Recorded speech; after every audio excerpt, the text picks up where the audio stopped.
मैंने अपने टॉपिक्स बनाए, खुद से बैठकर सोचा। आपको इंटरव्यू की तैयारी कोई नहीं करा सकता, ये आप जान लीजिए। आपको खुद से अपना, क्योंकि वो एक पर्सनालिटी टेस्ट है, वो आपकी पर्सनालिटी टेस्ट करेंगे। आपको खुद से जानना है कि आप कैसे हो, आप क्या जवाब दोगे, आप ऐसा क्यों बनना चाहते हो एक जज। तो मैंने इन सब पे वर्क किया, शीशे के सामने बैठ कर मैं प्रैक्टिस करती थी। और फिर कभी भी मम्मी को बोल दिया या पापा को बोल दिया कि चलो मेरा इंटरव्यू ले लो। तो आई थिंक जब फिर मैं एग्ज़ाम में गई तो मुझे इतना वो हो गया था आदत एक इंटरव्यू देने की, कि मुझे फिर उस दिन बोर्ड से, पैनल से डर नहीं लग रहा था।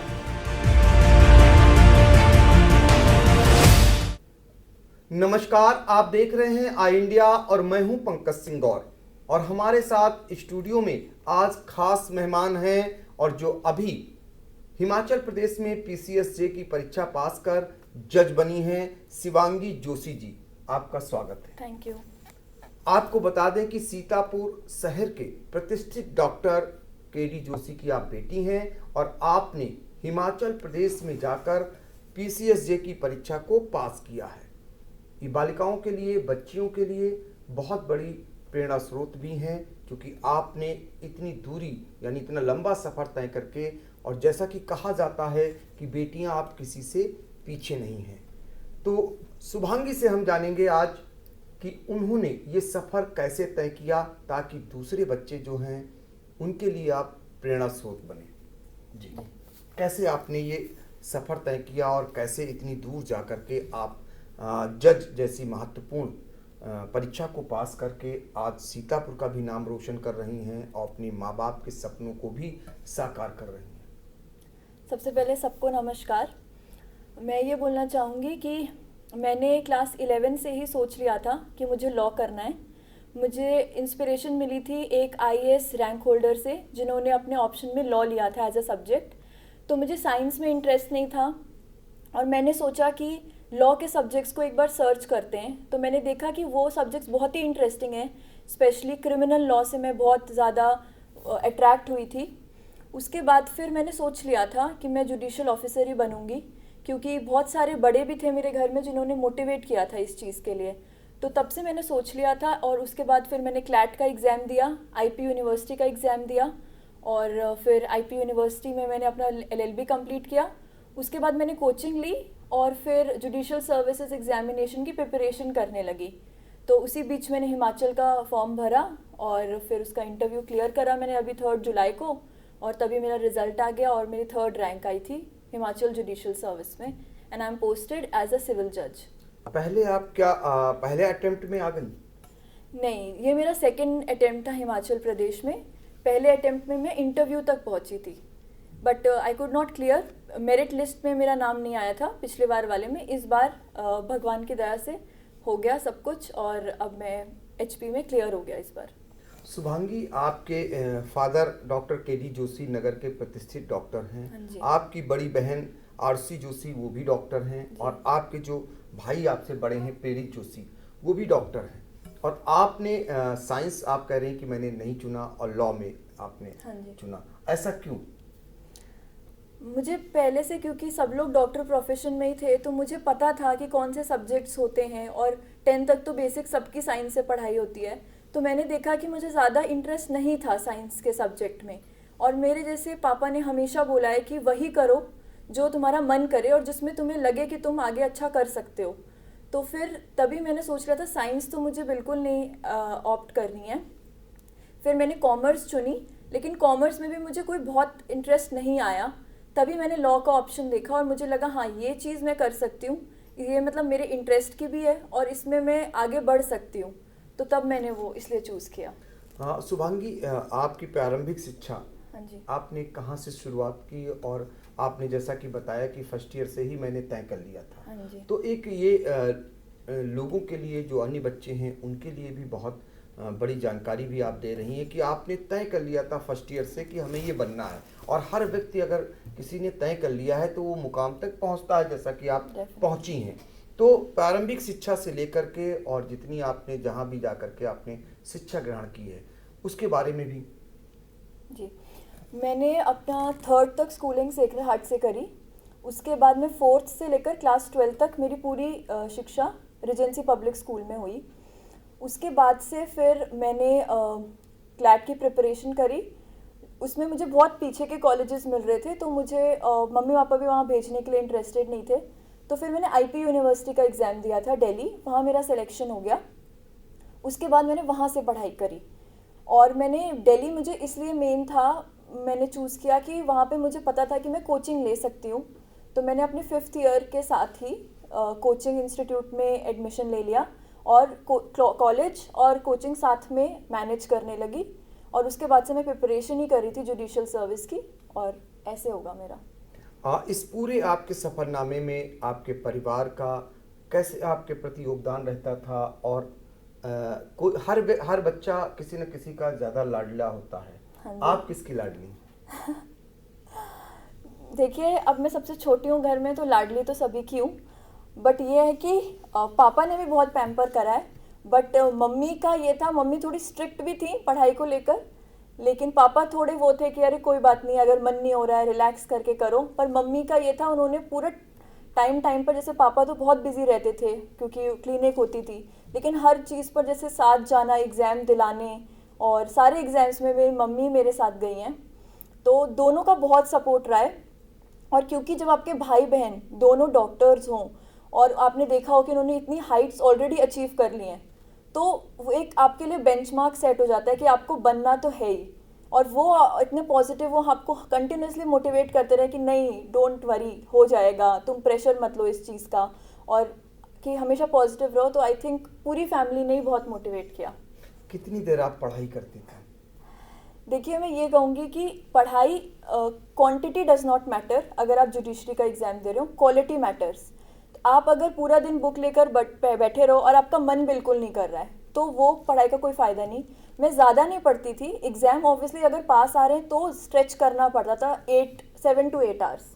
लेकिन अगर एग्ज़ाम नहीं आ रहे हैं तो इट इज़ वेरी नेसेसरी कि आप हर दिन थोड़ा थोड़ा ज़रूर पढ़ो, क्योंकि अगर आप 2 दिन भी नहीं पढ़ोगे तो आपको एकदम से लगने लगेगा कि आपका टच छूट गया। तो मैं ये ज़रूर वो करती थी कि मैं हर दिन एटलीस्ट 2 से ढाई घंटा तो ज़रूर पढूं। और मुझे जब ऐसा लगता था अब कोई स्टेट अपनी वैकेंसी निकालने वाली है, तो मैं उसको 4 से 5 कर देती थी। सुबह 3 घंटा, शाम को 2 घंटा, क्योंकि शाम को मेरी प्रोडक्टिविटी थोड़ी कम होती थी। तो मैं सुबह बहुत एफिशिएंटली पढ़ाई करती थी, सुबह 3 घंटा स्ट्रेच कर लेती थी। तो शुभांगी का मूल मंत्र रहा कि प्रगति तभी प्रगति है जब निरंतर होती रहे। Yes. जैसा कि आपने एक मूल मंत्र बना करके आपने पढ़ाई शुरू की कि 2 घंटे हमें पढ़ना है, और जब कभी जहाँ भी वैकेंसी आती थी आप उसको पढ़ाई को बढ़ा देती थी अपने घंटों को। एक शुभांगी, आज के युग में सबसे ज़्यादा जब ऑनलाइन शिक्षा पर जोर दिया जा रहा है और छोटे क्लास से लेकर बड़े बच्चे तक मोबाइल पर डिपेंड हो गए हैं। मोबाइल कितना घातक है, और मोबाइल में जो जानकारियां हैं वो आधी अधूरी भी होती हैं। ऐसे में आप जब पढ़ती थी तो क्या आप भी सहारा लेती थी, और जो बच्चे हैं उनके लिए क्या सीख देंगी आप? देखिए, किसी भी चीज़ के मैं बोलूँगी कि पॉजिटिव इम्पैक्ट भी होते हैं, नेगेटिव इम्पैक्ट भी होते हैं। पढ़ाई मैं ज़्यादातर फ़ोन से नहीं कर पाती थी क्योंकि मेरे सर में दर्द हो जाता था। मैं हमेशा बुक्स पर रिलाई करती थी, अपनी कोचिंग के नोट्स पर रिलाई करती थी। और मुझे ऐसा लगता है कि अगर आपने क्लास में जब पढ़ाई करी है, कॉन्सेंट्रेट किया है, तो वैसे इतनी डाउट नहीं रहती है। बट जैसे बेयर एक्ट्स होती हैं हमारे लॉ में, तो बेयर एक्ट्स को करा और कोचिंग से रेफ़र करा, नहीं तो अपने टीचर्स से पूछ लिया। तो मैं इतना ही करती थी। नेट आपके लिए एसेंशियल होता है। जैसे आपको कोई एसे की प्रैक्टिस करनी है, जुडिशरी में एसे भी आता है, एसे की करनी है, अपनी इंग्लिश इंप्रूव करनी है, वोकैबुलरी का करना है, तो आप नेट की सहायता ले सकते हो, क्योंकि उसमें कुछ कुछ पॉइंटर्स होते हैं जो हेल्प करते हैं आपको। तो मैं उतना ही लेती थी। प्लस मैं थोड़ा ऐप्स मैंने इस तरीके से कर लिया था कि यूज़फुल ऐप्स ही डाउनलोड करूँ, जैसे जो न्यूज़ वाली हैं, जो मुझे रिसेंट सुप्रीम कोर्ट के केसेस के बारे में बता रही हैं, ताकि मैं अपडेट रहूँ। तो मैं मोबाइल का इस चीज़ में यूटिलाइज़ करती थी। अब ये शुभांगी, कहा जाता है कि बेटियां किसी मामले में पीछे नहीं हैं। आप भी इतना लंबा सफ़र तय किया, हिमाचल प्रदेश जैसा प्रदेश, अपनी बेटियों को आज भी लोग अपने शहर से दूर भेजना नहीं चाहते हैं, या दूसरे जगह बड़े शहर में नहीं भेजते हैं बहुत सारे लोग। आपने इतनी लंबी दूरी तय की, आपको जो इस बीच में कुछ आपको लगा कि बेटे और बेटियों में कोई भेद नज़र आता है आपको? देखिए, जैसे मैं सोसाइटी में देखती हूँ तो मैं ये देखती हूँ कि ये भेद एग्जिस्ट करता है। बट मैं अपने आप को बहुत लकी मानती हूँ, क्योंकि मेरे परिवार में ऐसा नहीं है। हम 2 बहनें और एक भाई है, तो मेरे पेरेंट्स ने कभी ऐसा नहीं किया। दूसरा, मैं ये बोलना चाहती हूँ सारे पेरेंट्स को कि लड़का और लड़की प्लीज़ सपोर्ट करिए। और आपको वेस्ट करना पड़ेगा। मेरा भी पहला एग्ज़ाम नहीं निकला, मेरे पेरेंट्स भी बहुत दुखी हुए थे, बट उन्होंने वो नहीं, मुझे निराशा में वो नहीं देख सकते थे। उन्होंने अपने चेहरे पे निराशा नहीं लाने दी, उन्होंने मेरा सपोर्ट किया और कहा करो। तो मैं सबको यही बोलूँगी ऐसा ही करें। और तीसरी बात रही हिमाचल प्रदेश दूर है, तो मैं बताना चाहूँगी मेरे पापा और मेरा पूरा परिवार, हम लोग ओरिजिनली पहाड़ी हैं और उत्तराखंड से बिलोंग करते हैं। और उन्होंने अपनी जॉब के लिए उत्तर प्रदेश में सेटल हुए और उन्होंने हमेशा ये सिखाया है कि आपकी जॉब आपकी प्रायोरिटी, आप अपने काम से जाने जाते हो। तो मैं जब वो ऐसा कर सकते हैं तो मैं यूपी में पली बड़ी होकर हिमाचल में क्यों नहीं सेटल हो सकती या सेट हो सकती, वहाँ की जुडिशरी को क्यों नहीं सर्व कर सकती। आई थिंक हम पूरे भारतवासी हैं, इंडियंस हैं, और हम कहीं पर भी जाएं हर जगह हमारी ही है। तो मैं इस भेद को नहीं समझती और मुझे अपने पापा और पूरे परिवार से मिला है ये चीज़। ये बहुत बड़ी बात शुभांगी ने कह दी कि उनके परिवार में निराशा नहीं आई। जब आप एक अटेम्प्ट में पास नहीं हुई तो परिवार इनके साथ खड़ा रहा। ये सब चीज़ें निकल करके आ रही कि आपने इतना लंबा सफ़र तय किया और आज जज बन करके सीतापुर का नाम, उत्तर प्रदेश का नाम हिमाचल प्रदेश में भी रोशन करने पहुंची हैं। और ऐसे में जब पहले अटेम्प्ट में पास नहीं हो पाई तो आपका परिवार निराश नहीं हुआ। ये उन गार्जियनों के लिए, उन अभिभावकों के लिए भी आप बहुत बड़ी जानकारी दे रही हैं जो अपने बच्चों के प्रति बात बात को लेकर के जब वो एक उसमें नहीं आ पाते हैं तो वो कहीं ना कहीं निराशा का भाव ले आते हैं। शुभांगी, आप पीसीएस बन गई हैं, आप इससे संतुष्ट हैं? आप क्या अगली आपका जब कानून में आप जाना चाहती, लॉ में जाना चाहती हैं, तो कोई लक्ष्य आपका होगा आगे चल के? जी ज़रूर। मैं यही बोलूँगी कि ये तो बस शुरुआत है। मैं बहुत खुश हूँ कि मैं एक जुडिशल ऑफिसर बनी, मेरी ड्रीम पूरी हुई। बट किसी भी चीज़ का और नॉलेज का कभी अंत नहीं होता। ऑब्वियसली मैं जुडिशरी में बहुत इंटरेस्टेड थी और मैं इसमें ही I will aim to go to the higher judiciary. और मैं जो भी एग्ज़ाम्स होते हैं, जो भी होगा, वो टाइम टू टाइम वो दूंगी and waiting for the right time. हाँ, एक चीज़ सभी लोग जानना चाहते हैं, जैसा कि जब भी कोई किसी बड़े पद पे पहुंचते हैं तो आपकी रुचि, आपका लगाव, आपको किस चीज़ में इंटरेस्ट रहता है, ये सब चीज़ें भी जानना चाहते हैं लोग। जैसे हॉबीज़ हो गई, हाँ जी, तो मुझे ऐसा लगता है कि मुझे थोड़ा घूमना फिरना थोड़ा अच्छा लगता है, ट्रैवलिंग। तो कभी कभी मुझे लगता है पढ़ाई बहुत मोनोटोनस हो जाती है, तो बीच बीच में रिफ़्रेशमेंट ज़रूरी होता है। तो मैं कभी कभी अपने फ्रेंड्स के साथ प्लान करके घूमने चली जाती थी। पर वो भी मतलब मेरी फ्रेंड वो भी जुडिशरी की तैयारी कर रही थी, तो हम दोनों में ये था कि हाँ, डिस्ट्रैक्ट नहीं होना है, घूम कर आए, उसके बाद फिर अपने उसमें लग जाना। ये दोनों की म्यूचुअल अंडरस्टैंडिंग थी। उन लोगों से दूर रहिए जो आपको नेगेटिविटी देते हैं, उन लोगों से दूर रहिए जो आपका हौसला कम करते हैं और बोलते हैं आप नहीं कर पाओगे और ये कैसे कर लेगी। आप भले टॉपर ना हो अपने स्कूल में, आप बहुत मीडियोकर स्टूडेंट रहे हो, फिर भी आप ये निकाल सकते हो और एग्ज़ाम ऐसा कोई टफ नहीं है। दूसरी मेरी हॉबी थी डांसिंग, तो वो मेरा रिफ़्रेशमेंट था। कभी मैं बोर हो जाती थी, उस चीज़ से मुझे एक वो होता है ना कि आप फिर से फ्रेश हो जाते हो, तो वो मैं कर लेती थी। तो इस तरीके से बताइए, कितनी बड़ी सीख भी दे रही हैं आपकी उन साथियों से, उन शुभचिंतकों से भी दूर रहिए जो आपके प्रति निगेटिविटी आप में पैदा करने की कोशिश करते हैं, और तभी आप लक्ष्य को प्राप्त कर पाएंगे। और ये सब मूल मंत्र को लेकर के ही आप आज जज तक पहुंची हैं, जज बनी हैं। जब आप वो परीक्षा पास करके आई वहाँ से और घर में जब पहुंची जज बन करके, तो कुछ बदलाव नज़र आया? हाँ जी, बहुत बदलाव नज़र आया। वैसे बदलाव, पेरेंट्स तो आपके हमेशा पेरेंट्स ही रहते हैं, वो और कुछ नहीं होता। बट उनके एक आप जब देखते हो उनके तरफ, तो एक अलग तरीके से वो देखते हैं कि इतना प्राउड उनके फेस पर होता है कि वो बस, आप वो कुछ कहते नहीं हैं, वो बस आप उनको देख कर ही फील कर पाते हो। हर इंसान का कुछ चेंज नहीं होता, बस वो बहुत खुश होते हैं। और मुझे ऐसा लगता है कि मेरा रिजल्ट जब आया, उसके आने के बाद मुझे 2 दिन घर पर आने में लग गए और मैं इतनी बेचैन थी, मुझे ऐसा लग रहा था काश मैं घर पर होती, क्योंकि सिर्फ मेरी मम्मी मेरे साथ थी उस वक्त और पापा, बहन, भाई सब यहाँ थे। तो मैं इन सबको बहुत मिस कर रही थी और अब जब मैं आ गई हूँ तो मुझे बहुत अच्छा लग रहा है। तो शुभांगी, जब आपके माता पिता प्राउड महसूस कर रहे थे जी, तो आपको भी कुछ अलग अनुभूति हो रही होगी? हाँ, बहुत। देखिए, मेरी ड्रीम फुलफिल हुई है तो मुझे अच्छा तो बहुत लगेगा, लेकिन जब भी आप कुछ बन जाते हो तो आपको अपने अपने आप इतना खुशी वैसे आप कुछ फील नहीं कर पाते हो, क्योंकि आपको रियल, मुझे अभी तक अगर कोई मुझे मुझे विश्वास ही नहीं हो रहा है कि मैं जज बन गई हूँ। मेरी ट्रेनिंग स्टार्ट होगी तो शायद मुझे होगा, लेकिन मैं बस उनको देख रही हूँ, उनके पास फ़ोन कॉल्स आ रहे हैं, वो इतने खुश हैं, तो बस उनकी खुशी देखकर बाकी सारे रिलेटिव्स भी, वो लोग भी बहुत खुश हैं, उन लोगों के पास भी फ़ोन आ रहे हैं। तो इन सबको देखकर मुझे बहुत सेटिस्फाइड हो रहा है कि हाँ चलो अब ये लोग बहुत खुश हैं बस। शुभांगी, आखिरी का सवाल आई इंडिया आपसे जानना चाहता है कि जो बच्चे तैयारी कर रहे हैं, हाँ जी। उनके लिए क्या संदेश रहेगा, आपका क्या कहना है? देखिए, मैं स्पेसिफिकली जुडिशरी के एग्ज़ाम की बात करूँगी। इसमें प्री, मेंस और इंटरव्यू होता है। प्री की तैयारी आपको अपना ऑब्जेक्टिव स्ट्रॉन्ग करना पड़ेगा। जो मल्टीपल चॉइस क्वेश्चंस होते हैं, आप कोचिंग ले रहे हो, आप नहीं ले रहे हो, डज़ नॉट मैटर। अगर आप कोचिंग ले रहे हो, मैंने ली थी क्योंकि मैं थोड़ा, मुझे चाहिए होता है कि मुझे थोड़ा प्रेशर लगे और प्रेशर मिले, तब मैं जाकर कुछ आउटपुट दे पाती हूँ। और मुझे कंटिन्यूसली ये होता था कि हाँ कोचिंग में भी प्रूव करना है, अपने सर को भी क्या जवाब दूंगी मैं, तो मुझे एक कंटिन्यूटी के लिए वो चाहिए होता है। आप बिना कोचिंग के भी कर सकते हो, बुक्स अवेलेबल होती हैं। मेंस के लिए आपको शॉर्ट नोट्स बनाने चाहिए। आप शॉर्ट नोट्स बनाओगे तो, क्योंकि एग्ज़ाम के पहले बहुत सारी स्टेट्स में आपको एक दिन में 3-3 पेपर कर देते हैं, तो आपको एक शॉर्ट नोट्स होने चाहिए आपके, ताकि आप बस गो थ्रू करो, क्योंकि आपके पास इतना टाइम नहीं होता है। मेरे लिए प्री और मेंस फिर भी इजी था। मेंस में मेरे ठीक ठाक स्कोर हमेशा आते थे। मेरे लिए जो सबसे चैलेंजिंग था वो था इंटरव्यू, क्योंकि मैं बहुत ज़्यादा, मुझे आते हुए भी मैं बहुत कभी कभी नर्वस हो जाती थी।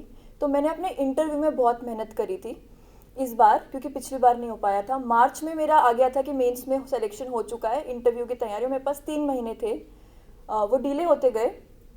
उसके बाद मैंने हर दिन मैं और मेरी फ्रेंड भी थी, मैंने अपने टॉपिक्स बनाए, खुद से बैठकर सोचा। आपको इंटरव्यू की तैयारी कोई नहीं करा सकता, ये आप जान लीजिए। आपको खुद से अपना, क्योंकि वो एक पर्सनालिटी टेस्ट है, वो आपकी पर्सनालिटी टेस्ट करेंगे। आपको खुद से जानना है कि आप कैसे हो, आप क्या जवाब दोगे, आप ऐसा क्यों बनना चाहते हो एक जज। तो मैंने इन सब पे वर्क किया, शीशे के सामने बैठ कर मैं प्रैक्टिस करती थी। और फिर कभी भी मम्मी को बोल दिया या पापा को बोल दिया कि चलो मेरा इंटरव्यू ले लो। और उसके बाद मैं बहुत इस मामले में भी लकी हूँ कि मुझे एक ऐसी फ्रेंड मिली जो भी यही प्रिपरेशन कर रही थी। हम दोनों एक दूसरे का इंटरव्यू लेते थे, और अराउंड हमने एक दूसरे के कम से कम नहीं तो 20-25 इंटरव्यू रोज़ लिए होंगे एग्ज़ाम से पहले। तो आई थिंक जब फिर मैं एग्ज़ाम में गई तो मुझे इतना वो हो गया था आदत एक इंटरव्यू देने की, कि मुझे फिर उस दिन बोर्ड से, पैनल से डर नहीं लग रहा था। तो वो क्या पता वही कॉन्फिडेंस उनको दिखा हो। तो आई थिंक आपको practice is the key. Practice करिए इंटरव्यू के लिए, और मेंस और प्री के लिए खूब पढ़ाई करिए और मेहनत करिए। ज़रूरी नहीं आप बहुत पढ़ें, लिमिटेड पढ़िए, बट क्वालिटी वाला पढ़िए। कंसंट्रेशन आपका परफेक्ट होना चाहिए उस टाइम पे। तो आप लोग सुन रहे थे सीतापुर की बिटिया जो हिमाचल प्रदेश में जज बनी है, शुभांगी जोशी।